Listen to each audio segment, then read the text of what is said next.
Hi ಎಲ್ರಿಗೂ ನಮಸ್ಕಾರ. Welcome back my YouTube channel. ನಾನು ವಿಜಯ್ ಶೈವ. ಸುಮಾರು ದಿನಗಳಿಂದ ಮಂತ್ರಾಲಯಕ್ಕೆ ಹೋಗಬೇಕು ಅಂತ ಫ್ಯಾಮಿಲಿಯೆಲ್ಲ ಪ್ಲ್ಯಾನ್ ಮಾಡ್ಕೊಂಡಿದ್ವಿ.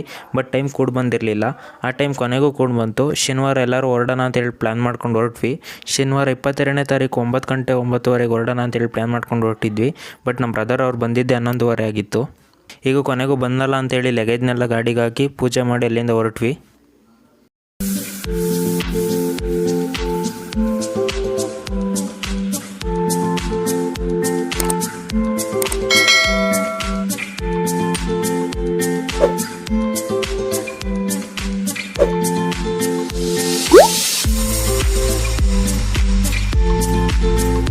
ಏನಪ್ಪ ಏನು ದೇವಸ್ಥಾನಕ್ಕೆಲ್ಲ ಹೋಗ್ಬೇಕಾದ್ರೆ ರೆಕಾರ್ಡ್ನೆಲ್ಲ ತಗೊಂಡೋಗ್ತಿದ್ದೇನೆ ಅಂತ ಯೋಚನೆ ಮಾಡೋಕೆ ಹೋಗ್ಬೇಡಿ.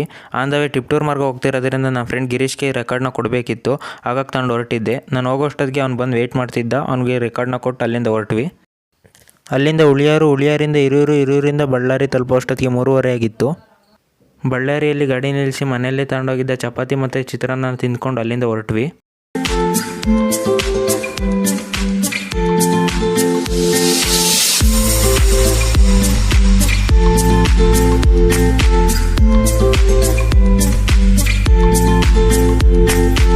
ಊಟ ಮಾಡಿ ಬಳ್ಳಾರಿಯಿಂದ ಹೊರಟ್ವಿ. ಬಳ್ಳಾರಿಯಲ್ಲಿ ಪೊಲೀಸ್ನವ್ರು ಗಾಡಿ ಹಿಡಿದ್ರು. ಡಾಕ್ಯುಮೆಂಟ್ಸ್ ಎಲ್ಲ ಕರೆಕ್ಟಾಗಿದ್ರು. ಯೂನಿಫಾರ್ಮ್ ಹಾಕಿಲ್ಲ ಅಂತೇಳಿ ಗಾಡಿ ಹಿಡಿದ್ರು. ನಮ್ಮ ಬ್ರದರ್ ಅವರು ಫ್ಯಾಮಿಲಿ ಜೊತೆ ಟೆಂಪಲ್ ಹೋಗ್ತಾ ಇದ್ದೀವಿ ಅಂತ ಹೇಳಿದ್ರು, ಕೇಳಲಿಲ್ಲ. ಹಾಗಾಗಿ ಫೈನ್ ಕಟ್ಟಿ ಅಲ್ಲಿಂದ ಹೊರಟ್ವಿ.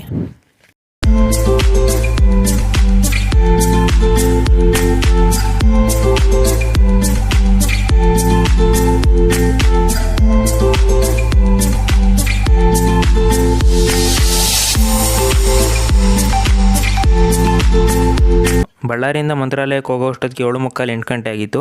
ಮಂತ್ರಾಲಯಕ್ಕೆ ಹೋಗಿ ಅಲ್ಲಿಂದ ದೇವಸ್ಥಾನದ ಹತ್ರ ಹೋಗೋಣ ಅಂತ ಹೋಗ್ತಿದ್ದು. ಅಲ್ಲಿ ಯಾವುದೋ ಕಲ್ಚರಲ್ ಇವೆಂಟ್ ನಡೀತಿತ್ತು. ಅದನ್ನು ನೋಡ್ಕೊಂಡು ದೇವಸ್ಥಾನದ ಹತ್ರ ಹೋದು.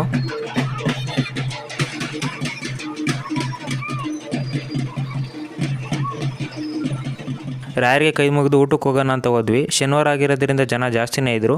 ಹಾಗಾಗಿ ಕ್ಯೂವಲ್ಲಿ ನಿಂತು ಊಟ ಮುಗಿಸ್ಕೊಂಡು ರೂಮ್ ಹುಡ್ಕೋಣ ಅಂತ ಹೋದ್ವಿ. ಶನಿವಾರ ಆಗಿರೋದ್ರಿಂದ ರೂಮ್ಗಳು ಯಾವುದೂ ಸಿಗ್ನಿಲ್ಲ. ಸುಮಾರು ಕಡೆ ವಿಚಾರಿಸಿದ್ರು ರೂಮ್ಗಳು ಎಲ್ಲೂ ಸಿಗ್ನಿಲ್ಲ. 600 ರೂಪೀಸ್ ಇರೋ ರೂಮ್ಗಳನ್ನೆಲ್ಲ 2500 ಎಲ್ಲ ಹೇಳೋಕ್ಕೆ ಸ್ಟಾರ್ಟ್ ಮಾಡಿದರು. ಕೊನೆಗೆ 2000 ಕೊಟ್ಟು ಒಂದು ರೂಮ್ ತಗೊಂಡು ಅಲ್ಲಿ ಸ್ಟೇ ಆದ್ವಿ. ಮಂತ್ರಾಲಯಕ್ಕೆ ಯಾರು ಬರಬೇಕು ಅಂದರೆ ವೀಕೆಂಡಲ್ಲಿ ಬರೋಕ್ಕೆ ಹೋಗ್ಬಿಡಿ. ರೂಮ್ಗಳೆಲ್ಲ ಕಾಸ್ಟ್ಲಿ ಇರುತ್ತೆ. ಅಕಸ್ಮಾತ್ ಬಂದರೂ ರೂಮ್ನ ಬುಕ್ ಮಾಡ್ಕೊಂಬನ್ನಿ. ರೂಮಲ್ಲಿ ರೆಸ್ಟ್ ಮಾಡಿ ಬೆಳಿಗ್ಗೆ 5 ಗಂಟೆಗೆ ಎದ್ದು ರೆಡಿಯಾಗಿ 6 ಗಂಟೆಗೆ ದರ್ಶನ ಮಾಡೋಣ ಅಂತ ಹೊರಟ್ವಿ. ದಾಸೋಹಕ್ಕೆ ಅಂತೇಳಿ 1000 ರೂಪಾಯಿ ಅಮೌಂಟ್ ಕೊಟ್ಟಾಗ VIP ಪಾಸ್ ಕೂಡ ಕೊಟ್ಟರು. ಆ VIP ಪಾಸಲ್ಲಿ ದರ್ಶನ ಮುಗಿಸ್ಕೊಂಡು ಹೊರಗಡೆ ಬಂದು ನನ್ನ ತಂಗಿ ಮತ್ತು ನಮ್ಮಮ್ಮ ಹೆಜ್ಜೆ ನಮಸ್ಕಾರ ಹಾಕೋವರೆಗೂ ವೆಯ್ಟ್ ಮಾಡಿ ಪ್ರಸಾದ ಇಸ್ಕೊಂಡು ಅಲ್ಲಿಂದ ಹೊರಗಡೆ ಬಂದ್ವಿ. ಮಂತ್ರಾಲಯದ ಬಗ್ಗೆ ಹೇಳಬೇಕು ಅಂದರೆ ಆಂಧ್ರ ಪ್ರದೇಶದ ಕರ್ನೂಲ್ ಜಿಲ್ಲೆಯ ಅದೋನಿ ತಾಲೂಕಿನಲ್ಲಿ ತುಂಗಭದ್ರಾ ದಡದಲ್ಲಿ ಈ ಕ್ಷೇತ್ರವಿದೆ. ಶ್ರೀ ರಾಘವೇಂದ್ರ ಸ್ವಾಮಿಗಳು ಭಕ್ತ ಪ್ರಹ್ಲಾದರ ಅವತಾರವೆಂದೇ ನಂಬಿದ್ದಾರೆ. ಶ್ರೀ ಗುರು ರಾಘವೇಂದ್ರ ಸ್ವಾಮಿಗಳು ಕ್ರಿಸ್ತಶಕ 1671 ಶ್ರವಣ ಮಾಸದ ಬಹುಳ ಬಿದಿಗೆಯ ಗುರುವಾರದಂದು ಬೃಂದಾವನ ಸೇರಿದರು. ಶ್ರೀ ಗುರು ರಾಯರು ಅಂದಿನಿಂದ ಸುಮಾರು 700 ವರ್ಷಗಳ ಕಾಲ ಜೀವಂತವಾಗಿದ್ದು ತನ್ನ ಭಕ್ತಾದಿಗಳನ್ನು ಅನುಗ್ರಹಿಸುತ್ತಿದ್ದಾರೆ. ಶ್ರೀ ಗುರು ರಾಘವೇಂದ್ರ ಸ್ವಾಮಿ ದರ್ಶನ ಮುಗಿಸಿ ಪಂಚಮುಖಿ ಆಂಜನೇಯ ದೇವಸ್ಥಾನಕ್ಕೆ ಹೊರಟು. ಪಂಚಮುಖಿ ಆಂಜನೇಯ ದೇವಸ್ಥಾನಕ್ಕೆ ಹೋಗುವ ದಾರಿ ಮಧ್ಯದಲ್ಲಿ ಅಭಯ ಆಂಜನೇಯ ಸ್ವಾಮಿ ದೇವಸ್ಥಾನವಿದ್ದು ಅದು 32 ಅಡಿ ಎತ್ತರದ ಏಕಶಿಲಾ ಮೂರ್ತಿಯಾಗಿದೆ. ಈ ಮೂರ್ತಿ ವಿಜಯನಗರ ಸಾಮ್ರಾಜ್ಯ ವಾಸ್ತುಶೈಲಿಯನ್ನು ಹೊಂದಿದ್ದು 90 ಮೆಟ್ರಿಕ್ ಟನ್ಗಳಷ್ಟು ತೂಕವಿದೆ. ಈ ಮೂರ್ತಿಯನ್ನು ಬೆಂಗಳೂರಿನ ಉದ್ಯಮಿಗಳಾದ ಬಿ ಕೃಷ್ಣಪ್ಪನವರು ಮಂತ್ರಾಲಯಕ್ಕೆ ಕಾಣಿಕೆ ರೂಪದಲ್ಲಿ ನೀಡಿದ್ದಾರೆ. ಅಭಯಾಂಜನೇಯ ಸ್ವಾಮಿ ದೇವರ ದರ್ಶನ ನಡೆದು ಮುಂದೆ ಹೊರಟ್ವಿ. ಅಷ್ಟರಲ್ಲೆಲ್ಲ ತಿಂಡಿ ಟೈಮ್ ಆಗಿತ್ತು. ತಿಂಡಿ ಮಾಡಿ ಶ್ರೀ ಪಂಚಮುಖಿ ಆಂಜನೇಯ ಸ್ವಾಮಿ ದೇವಸ್ಥಾನಕ್ಕೆ ಹೊರಟ್ವಿ.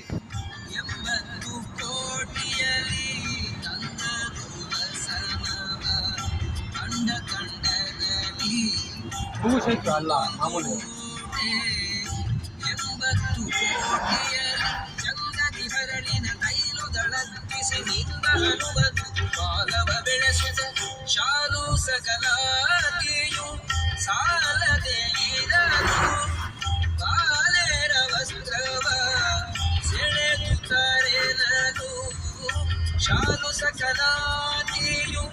ಸಾಲದೆ ಇರದು ಬಾಲೆರ ವಸ್ತ್ರವ ಸೆಳೆದುತ್ತಾರೆ ನಾನು ಕಾಲವ ನಿಲ್ಲಿಸಿ ಬೆಂಕಿಯ ನೆಡುತ್ತಲಿ ಕಾಲ ಮೃತ್ಯುವ ಕೆಣಕಿದರಲ್ಲಿ ಎಷ್ಟು ಸಾಹಸವನ್ನು. ಶ್ರೀ ಪಂಚಮುಖಿ ಆಂಜನೇಯ ದೇವಸ್ಥಾನವು ಮಂತ್ರಾಲಯದಿಂದ ಸುಮಾರು 20 ಕಿಲೋಮೀಟರ್ ದೂರದಲ್ಲಿದೆ. ಕರ್ನಾಟಕ ರಾಜ್ಯದ ರಾಯಚೂರು ಜಿಲ್ಲೆಯ ಗಾಣದಾಳದಲ್ಲಿ ಈ ಪಂಚಮುಖಿ ಆಂಜನೇಯ ಸ್ವಾಮಿ ದೇವಸ್ಥಾನವಿದೆ. ಶ್ರೀ ಗುರು ರಾಯರು ಬೃಂದಾವನ ಸೇರುವ ಮೊದಲು ಸುಮಾರು 12 ವರ್ಷಗಳ ಕಾಲ ಇಲ್ಲಿಯೊಂದರ ಗುಹೆಯಲ್ಲಿ ತಪಸ್ಸು ಮಾಡಿದ್ದು, ತಪಸ್ಸು ಮಾಡುವ ಸಂದರ್ಭದಲ್ಲಿ ಆಂಜನೇಯನು ಪಂಚಮುಖಿಯಾಗಿ ದರ್ಶನ ನೀಡಿದ್ದರಂತೆ. ಶ್ರೀ ರಾಯರಿಗೆ ಕಂಡಂಥ ಪಂಚಮುಖಿ ಆಂಜನೇಯ ಸ್ವಾಮಿ ದರ್ಶನವನ್ನು ತಪಸ್ಸು ಮಾಡುತ್ತಿದ್ದ ಬಂಡೆಯೊಂದರ ಮೇಲೆ ಚಿತ್ರಿಸುತ್ತಾರೆ. ಅದು ಈಗ ಸ್ವಯಂಭೂವಾಗಿ ಮೂಡಿದೆ. ಶ್ರೀ ಪಂಚಮುಖ ಆಂಜನೇಯ ಸ್ವಾಮಿ ಬಳಸುತ್ತಿದ್ದ ಹಾಸಿಗೆ ಮತ್ತು ದಿಬ್ಬನ್ನು ಇಲ್ಲಿ ಕಲ್ಲಿನ ರೂಪದಲ್ಲಿ ನಾವು ನೋಡ್ಬೋದು.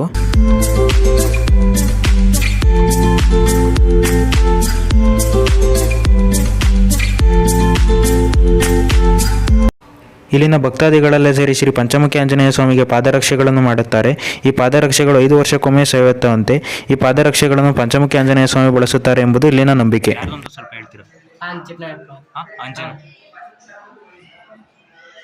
ಈ ತಾಯಿ ಲಕ್ಷ್ಮೀ ದೇವರು ಯಾರು ಕಿತ್ತಿರೋದಲ್ಲ, ತಾನಾಗೆ ಒಡಮುಟ್ಟೋದು. ರಾಘವೇಂದ್ರ ಸ್ವಾಮಿಗಳು ಅವರ ಮನೆ ದೇವರು.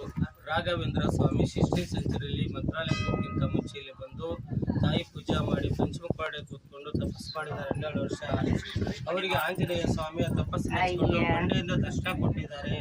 ಆಂಜನೇಯ, ನಾರಸಿಂಹ, ಗರುಡ, ಹಯಗ್ರೀವ, ವರಹ 5 ರೂಪದಿಂದ ದರ್ಶನ ಕೊಟ್ಟದಕ್ಕೆ ಸ್ಥಾನಕ್ಕೆ ಪಂಚಮುಖ ಅಂತ ಹೆಸರು. ವೆಂಕಟೇಶ್ವರ ಸ್ವಾಮಿ ಇವರು ಮತ್ತು ಅಲ್ಲಿ ದರ್ಶನ ಕೊಟ್ಟಿದ್ದಾರೆ. ಇವರೆಲ್ಲರೂ ದರ್ಶನ ತಗೊಂಡು ಮಂತ್ರಾಲಯಕ್ಕೆ ಹೋಗಿ ಜೀವ ಪ್ರವೇಶ ಆಗಿರೋದು. ಮಂತ್ರಾಲಯದಲ್ಲಿ ಮಾಂಚಲಮ್ಮ ನೋಡಿದ್ದೀರಾ? ಅವರ ತರನೇ ಇಲ್ಲಿ ಶಂಖ ಚಕ್ರ ಸಹಿತ ಒಡಮುಡಿದಾಳೆ. ಅಲ್ಲಿ ನೋಡಿ, ಆ ಸೈಡ್ ಶಂಖ ಇದೆ ನೋಡಿ, ಆ ಸೈಡ್ ಚಕ್ರ, ಶಂಖ ಚಕ್ರ ಸಹಿತ ಒಡಮುಡಿರುವಂತ ಮಹಾಲಕ್ಷ್ಮಿ ತಾಯಿ. ಸರ್ವಮಂಗಲ ಮಾಂಗಲ್ಯೆ ಶಿವೆ ಸರ್ವಾರ್ಥಸಾಧಿಕೆ ಶರಣ್ಯೆ ತ್ರ್ಯಂಬಕೆ ದೇವಿ ಗೌರಿ ನಾರಾಯಣಿ ನಮಸ್ತೆ. ಲಕ್ಷ್ಮೀ ರಮಣ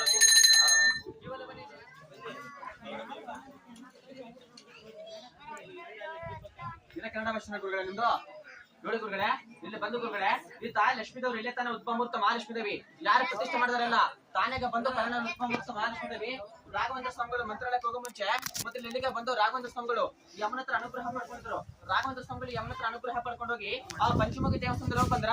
ಅಲ್ಲೇ ರಾಘವೇಂದ್ರ ಸ್ವಾಮಿಗಳು ಪಂಚಮುಖಿ ದೇವಸ್ಥಾನದಲ್ಲಿ 12 ವರ್ಷದಲ್ಲಿ ತಪಸ್ ಮಾಡಿದ್ರು. ರಾಘವೇಂದ್ರ ಸ್ವಾಮಿಗಳು 16ನೇ ಶತಮಾನದಲ್ಲಿ ಅಲ್ಲಿ ತಪಸ್ ಮೆಚ್ಕೊಂಡು ಅಂಜನೇಯ ಸ್ವಾಮಿ ಇದ್ದು 5 ಮುಖದಲ್ಲಿ ಅಂಜನೇಯ ಸ್ವಾಮಿ ನೋಡಿದ್ರ.